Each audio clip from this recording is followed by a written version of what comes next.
Assalamu alaikum. Welcome to Youth Money and Aspiration program, where we are discussing about certain issue that youth are faced in their everyday life. Last time we touched on the very important aspect, which is mental attitude towards the things in life. When we see the youth, they usually have a dilemma. Who I am? Do I have to follow other people's dream and sacrifice my own dreams? Do I have to trade money, making money in life, or follow some meaning?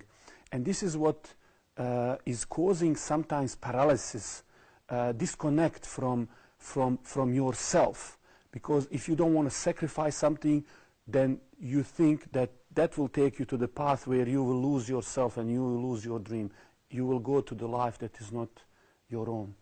However, we want you to understand one very important issue, and that there is no disconnect between this life, your goals, working here, working hard, having the high goals, having the high aspiration, because one of the reasons for rank of people, even in the hereafter, is according to how much they benefit society, how much output, value, what they give. And Firdaus is for people really who are the top amongst all, most beneficial.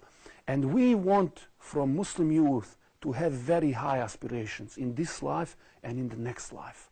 Now, this does not mean that they will neglect worldly things like money. This does not mean that they will just have a utopian understanding of life where the power, the vision, the things that you do don't mix. No, this is wrong understanding of principles that we have in life. To be successful, you have to follow the principles of life that are there around you. So, for example, what is the best example for us to see in terms of this attitude? Look at Abdurrahman ibn Auf, who, like a migrant, came to Medina. He didn't have anything.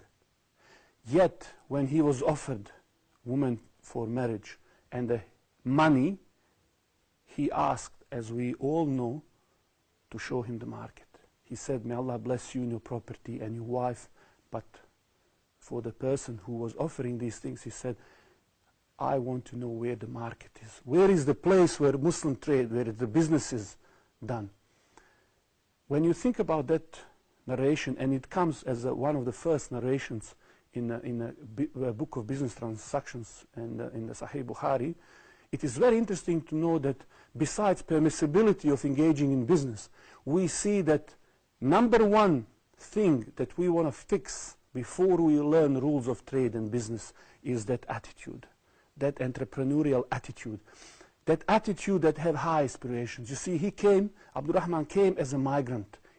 He could receive these gifts in terms of money. But what would that make him? Would he be upper hand or lower hand if he did that? And Prophet ﷺ said, it is better for you to work even the most basic job, cutting some wood and selling them, than to ask for people, whether they give you or not, and putting yourself down. Abdurrahman had some skills, had some talent, and he had that belief, he had that confidence, which comes from true leaders. He had it in himself.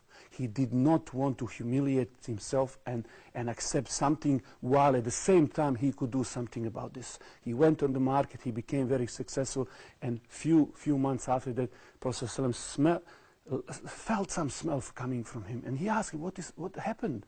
And he described that he got married, he gave a gold as mahr.